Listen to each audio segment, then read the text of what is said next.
Hello students, I am your white collar mentor Dr. Kavisha Patidar. Today I am going to teach you one of the topic of immunology that is hybridoma technology. So आज बच्चों आप इस lecture में क्या क्या सीखेंगे।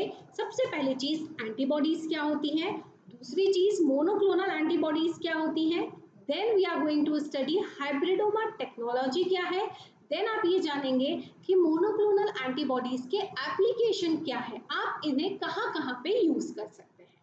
तो चलिए स्टार्ट करते हैं। सबसे पहली चीज दैट इज दी एंटीबॉडीज। ये होती क्या है बच्चों?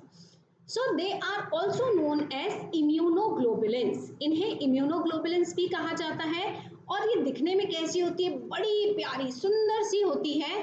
वाई शेप स्ट्रक्चर होता है इनका। कैसा होता है ये? वाई शेप स्ट्रक्चर होता है। Basically they are Y shaped protein. ठीक है, कैसी होती है? वाई शेप्ड प्रोटीन होती है and they are produced by your immune system.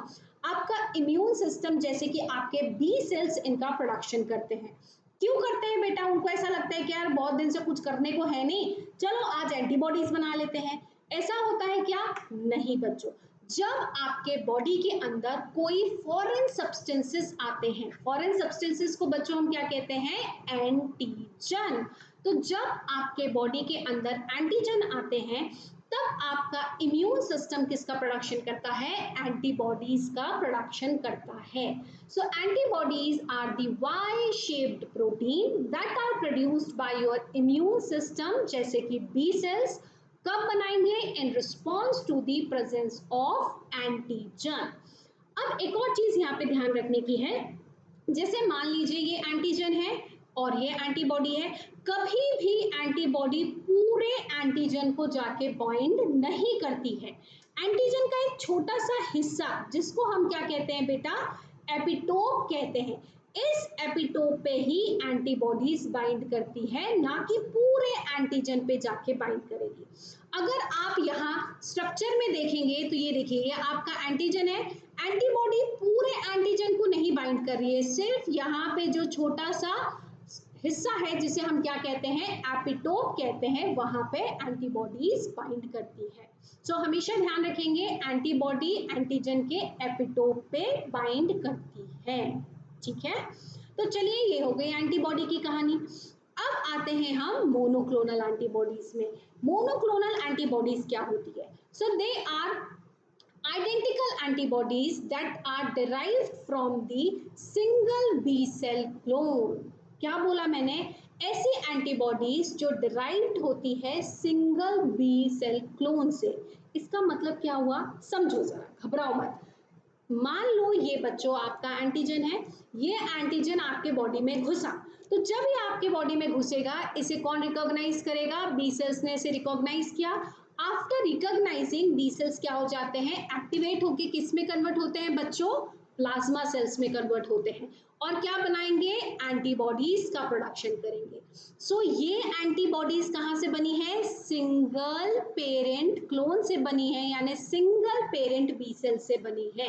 तो ये सारी एंटीबॉडीज क्या कहलाएगी? मोनोक्लोनल एंटीबॉडीज कहलाएंगी। और ये क्यों आइडेंटिकल है? क्योंकि ये सेम टाइप ऑफ एपिटोप को बाइंड करेगी। क्यों करेगी बच्चों? क्योंकि ये किससे अराइज हुई है? सेम एक सिंगल बी सेल से अराइज हुई है। So now you get it. Monoclonal antibodies होती क्या है? मोनोक्लोनल एंटीबॉडीज क्या होती है? ऐसी एंटीबॉडीज जो कि डिराइव्ड हुई है सिंगल पेरेंट बी सेल से, उसे कहते हैं मोनोक्लोनल एंटीबॉडीज। Isn't it? चलिए ये समझ में आ गया। अब पॉलीक्लोनल एंटीबॉडीज क्या है? Polyclonal antibodies are basically the mixture of antibodies that are produced from different B cell clones। इसका मतलब क्या हुआ? मान लीजिए एक ये एंटीजन है, एक ये एंटीजन है। डन। अब ये दोनों आपकी बॉडी में घुसे, इसके लिए अलग बी सेल होगा, इसके लिए क्या होगा? अलग बी सेल होगा। Isn't it? ये अलग अलग बी सेल हो गए। अब ये इससे प्लाज्मा सेल अलग बनेगा, अलग एंटीबॉडी बने, इससे जो बनेगा ये देखिए, ये डिफरेंट टाइप के एंटीबॉडी बने। तो ये एंटीबॉडीज को क्या कहा जाएगा? पॉलीक्लोनल एंटीबॉडीज कहा जाएगा, क्योंकि these are the mixture of antibodies that are arise from different type of B cell, जो कि कहाँ से अराइज हुए हैं, different type of B cell से अराइज हुए हैं, इसलिए इन्हें पॉलीक्लोनल एंटीबॉडीज कहा गया है। Now you get it, monoclonal antibodies क्या होते हैं और पॉलीक्लोनल क्या होते हैं। चलिए अब हम ये देखते हैं, मोनोक्लोनल एंटीबॉडीज बड़े काम की चीज है। अब इसका प्रोडक्शन कैसे किया जाएगा, ठीक है। तो इसके प्रोडक्शन के लिए जो टेक्नोलॉजी यूज की जाती है बच्चों, उस टेक्नोलॉजी को बोला जाता है हाइब्रिडोमा टेक्नोलॉजी, ठीक है। ध्यान से देखिए ये दो होशियारों को, यही वो साइंटिस्ट है जिन्होंने क्या किया था, हाइब्रिडोमा टेक्नोलॉजी की डिस्कवरी की थी। इन्होंने 1975 में, इनका नाम क्या है, जॉर्जेस कोलर एंड मिल्स्टन, ये दो होशियारों ने 1975 में क्या किया था, माइलोमा सेल को बी सेल्स के साथ में फ्यूज करके हाइब्रिड सेल्स बनाए थे, जो कि मोनोक्लोनल एंटीबॉडीज बना सकते थे। और इस टेक्निक को क्या कहा जाता है, हाइब्रिडोमा टेक्नोलॉजी। यानी कि क्या बच्चों, माइलोमा सेल्स को किससे साथ मिला दो, बी सेल से मिला दो, और उससे जो मोनोक्लोनल एंटीबॉडीज बनेगी उसे हम कहेंगे hybrid cells, that is, or that whole process is called hybridoma technology। अब हम ये देखते हैं बच्चों, इसको किया कैसे जाता है, ठीक है। तो सबसे पहले हाइब्रिडोमा टेक्नोलॉजी के लिए आपको किसकी आवश्यकता है, एक बढ़िया प्यारे से चूहे की आवश्यकता है, ठीक है। आपको क्या लेना है, बढ़िया सा चूहा लेना है। अब चूहे में आपको क्या डाल देना है, एंटीजन डाल देना है। कौन सा एंटीजन डालोगे बच्चों, जिसके अगेंस्ट आपको मोनोक्लोनल एंटीबॉडीज चाहिए हैं, ठीक है, वही एंटीजन आपको देना है। फॉर एग्जाम्पल मान लो मुझे ना साल्मोनेला टाइफी के अगेंस्ट मोनोक्लोनल एंटीबॉडीज बनाने हैं, तो मैं चूहे के अंदर क्या घुसेड़ दूंगी, साल्मोनेला टाइफी डालूंगी। अब चूहे के अंदर क्या होगा, मैंने चूहे के अंदर एंटीजन डाला, एंटीजन बढ़िया दौड़ लगा रहा है खून में, दौड़ते दौड़ते वो कहाँ पहुंचेगा बच्चों, सेकेंडरी लिम्फोइड ऑर्गन पे, जो कि क्या है, स्प्लीन। सेकेंडरी लिम्फोइड ऑर्गन क्या होते हैं, ये वो लड़ने का एरिया है जहां पे लड़ाई होती है एंटीजन और एंटीबॉडीज के बीच में। तो स्प्लीन में क्या होगा बच्चों, बहुत सारे बी सेल्स एक्टिवेट होंगे और बहुत सारी क्या बनाएंगे, मोनोक्लोनल एंटीबॉडीज का प्रोडक्शन करेंगे। अब आपको क्या करना है, चूहे का मार के आपको क्या निकालना है, उसके अंदर से स्प्लीन सेल्स निकालने हैं। अब ये स्प्लीन सेल्स वो सेल्स होंगे बेटा जो बहुत सारी मोनोक्लोनल एंटीबॉडीज बना रहे होंगे। डन। अब कहानी यहीं पे खत्म नहीं हो जाती कि मैडम हो गया, बन गए मोनोक्लोनल एंटीबॉडीज, हमेशा चूहे में घुसाओ, स्प्लीन निकालो और बढ़िया आपको बहुत सारे मोनोक्लोनल एंटीबॉडीज मिल जाएंगे। लेकिन दिक्कत ये आती है बच्चों, जितने ज्यादा गुण होते हैं इंसान में, उतना ज्यादा इंसान एटीट्यूड मारता है, वैसे ही इनके साथ में होता है। स्प्लीन क्या है, स्प्लीन एंटीबॉडीज बना सकते हैं, वो भी क्या करते हैं, स्प्लीन के सेल्स भी एटीट्यूड मारते हैं कि बाबा हम इतना ज्यादा डिवीजन नहीं करेंगे, थोड़ा डिवाइड होकर के खत्म, ज्यादा इतने में इतना ही मिलेगा, थोड़े में थोड़ा ही डिवाइड करेंगे। अब प्रॉब्लम आ गई ना, अपने को तो बल्क में चाहिए मोनोक्लोनल एंटीबॉडीज, इजंट इट, लेकिन स्प्लीन सेल्स तो बोल रहे हैं हम ज्यादा डिवाइड नहीं करेंगे, हमको ज्यादा डिवाइड नहीं करना है। तो इसके लिए हम किसको यूज करते हैं बेटा, माइलोमा सेल्स को यूज किया जाता है, ठीक है। दूसरी रिक्वायरमेंट क्या है इसकी, माइलोमा सेल्स यानी कि कैंसरस सेल्स। बाबा कैंसर से तो लोग ऐसे नाम सुनते ही ऐसे दुबक के बैठ जाते हैं, कैंसर सेल्स क्यों लेना है, व्हाई माइलोमा सेल्स। तो सबसे पहली प्रॉपर्टी माइलोमा सेल्स की क्या होती है बेटा, सबसे पहली चीज है डिवाइड इनडेफिनेटली। इसका मतलब क्या है, ये कुछ भेदभाव नहीं करते, डिवाइड करते जाते हैं करते जाते हैं करते जाते हैं, ठीक है। ये बिल्कुल कंटिन्यूअसली डिवाइड करते हैं, वही प्रॉपर्टी हमें चाहिए जो बहुत सारा डिवाइड करेगा, तो हमारा तो काम बन गया। दूसरी चीज, ये खुद का कोई एंटीबॉडी नहीं बना सकते, ठीक है, खुद से कोई भी एंटीबॉडी का प्रोडक्शन नहीं कर सकते हैं, लेक ऑफ एंटीबॉडी प्रोडक्शन। ये भी अच्छी बात है, हम जो बोले वही काम करना चाहिए, खुद का दिमाग नहीं लगाना। डन। तीसरी प्रॉपर्टी क्या है, फ्यूजन केपेबिलिटी, यानी कि ये आसानी से फ्यूज हो जाते हैं, ठीक है। चौथी प्रॉपर्टी क्या है, they are sensitive to heat medium. इसके बारे में मैं आपको थोड़ा सा आगे बताऊंगी कि ये हैट मीडियम से सेंसिटिव होते हैं। तो ये सारी प्रॉपर्टीज की वजह से हम किसको सिलेक्ट करते हैं, माइलोमा सेल्स को यूज करते हैं। तो अभी तक आपने क्या किया, चूहे के अंदर में एंटीजन डाला, एंटीजन आपका कहाँ पहुंचा है, स्प्लीन। स्प्लीन में लड़ाई हो रही है, स्प्लीन में बहुत सारे हमारे बी सेल्स एक्टिवेट हुए हैं, प्लाज्मा सेल्स बने हैं, तो हमको क्या करना है, स्प्लीन के सेल्स को निकालना है। तो अब वो प्लाज्मा सेल्स को हम किसके साथ में फ्यूज कर रहे हैं बच्चों, माइलोमा सेल्स के साथ में फ्यूज करेंगे।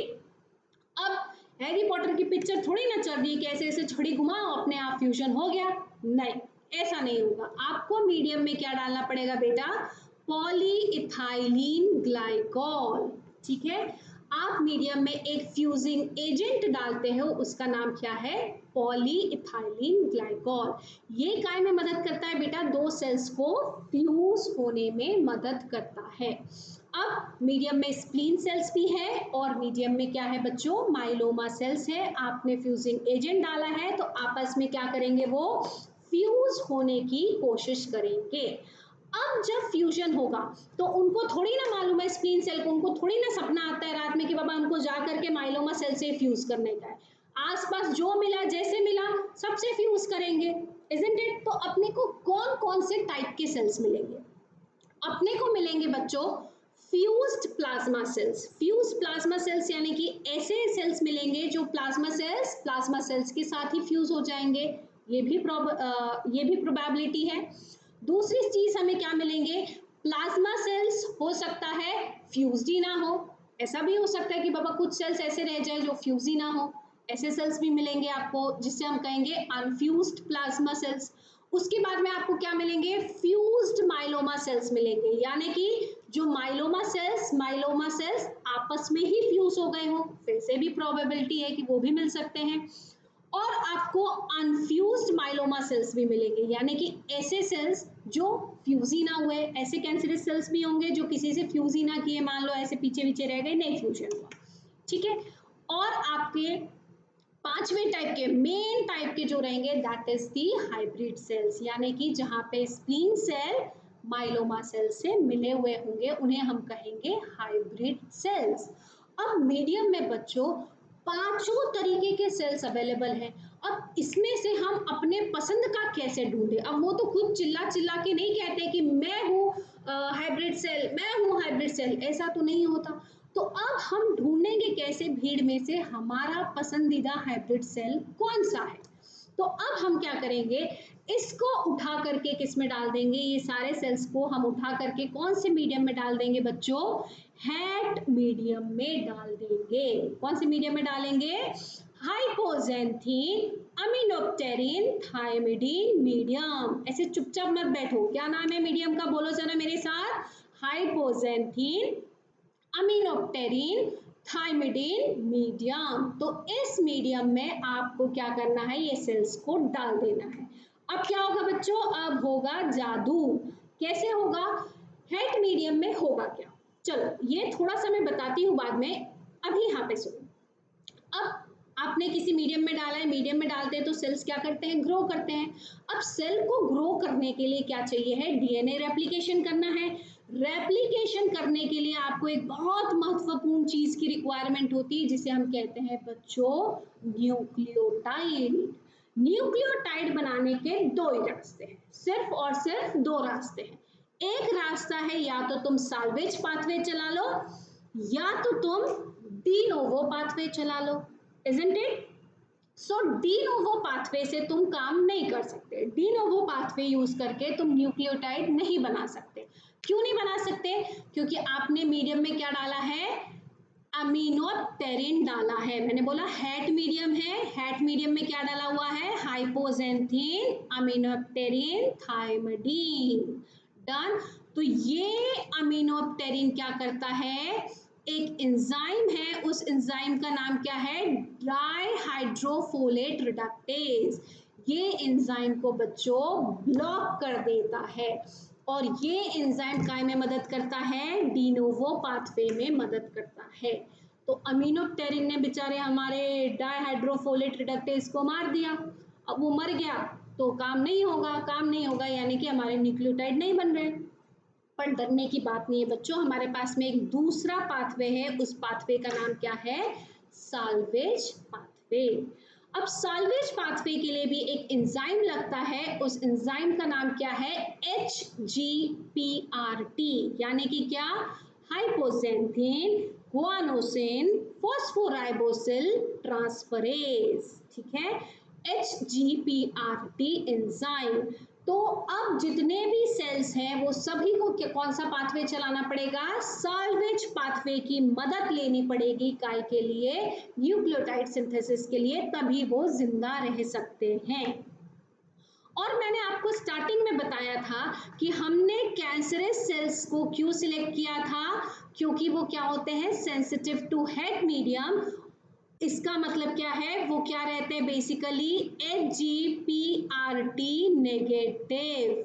वो होते हैं HGPRT negative. What does it mean? उनके पास में ये एंजाइम नहीं होता, यानी कि बेचारे जो कैंसरस सेल्स हैं वो ना तो डिनोवो पाथवे कर सकते हैं और ना ही साल्वेज पाथवे चला सकते हैं। बड़े दुख की बात है। अब आगे क्या होगा देखो, अब क्या जादू होगा? अब मुझे बताओ, जो ये फ्यूज्ड प्लाज्मा सेल्स है ये जिंदा रह सकते हैं हेट मीडियम में? रह सकते ना बाबा, इनके पास तो HBRT है, कोई दिक्कत है क्या? दिक्कत क्या है? इनके पास में कूट कूट के एटीट्यूड भरा है, यानी कि ये लिमिटेड डिवाइड करते हैं, कंटिन्यूअसली डिवीजन नहीं करते, तो ये जिंदा नहीं रहेंगे। अब बात आती है फ्यूज्ड माइलोमा सेल्स। जैसे कि मैंने आपको बताया, आपको जिंदा रहना है तो साल्वेज पाथवे। अब साल्वेज पाथवे के लिए माइलोमा सेल्स के पास में HGPRT नहीं है, तो बेचारे ये भी मर जाएंगे। In the same way अनफ्यूज plasma cells भी मर जाएंगे, लिमिटेड ग्रोथ डिवीजन इसकी वजह से, और माइलोमा सेल्स भी मर जाएंगे क्योंकि क्या प्रॉब्लम हो गई है? HGPRT हमारे पास में नहीं है। बड़ी दुख की बात हो गई। अब जिंदा कौन से सेल्स रहेंगे? तो यही जादू है कि जिंदा क्या रहेंगे? सिर्फ और सिर्फ हाइब्रिड सेल्स है, क्योंकि आपके प्लाज्मा सेल्स ने और माइलोमा सेल्स ने आपस में दोस्ती कर ली। तू मुझे खून दे, मैं तुम्हें आजादी दूंगा। माइलोमा सेल्स ने क्या बोला? मैं तुम्हें कंटिन्यूअसली डिवाइड कराऊंगा, और बदले में उसने क्या बोला कि मैं एंटीबॉडीज का प्रोडक्शन करूंगा और मैं क्या करूंगा? तुमको HGPRT दूंगा। तो इसलिए आपस में दोनों ने दोस्ती कर ली। अब ये हाइब्रिड सेल्स क्या करेंगे? किसका प्रोडक्शन करेंगे बच्चों? मोनोक्लोनल एंटीबॉडीज का प्रोडक्शन करेंगे, इजंट इट? तो ये आपकी क्या बन गई? मोनोक्लोनल एंटीबॉडीज बन गई।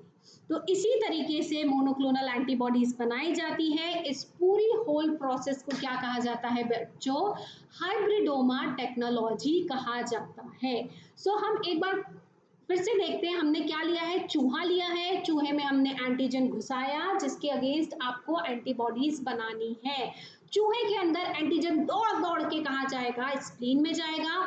स्प्लीन में थोड़े समय के बाद में आपको क्या करना है? माउस को मारना है। 72 आवर्स तक आप रखेंगे जिंदा। 72 आवर्स के बाद आपको माउस को बस मुंडी मरोड़ के मार देना है, और उसके अंदर से स्प्लीन्स के आपको सेल्स निकालने हैं।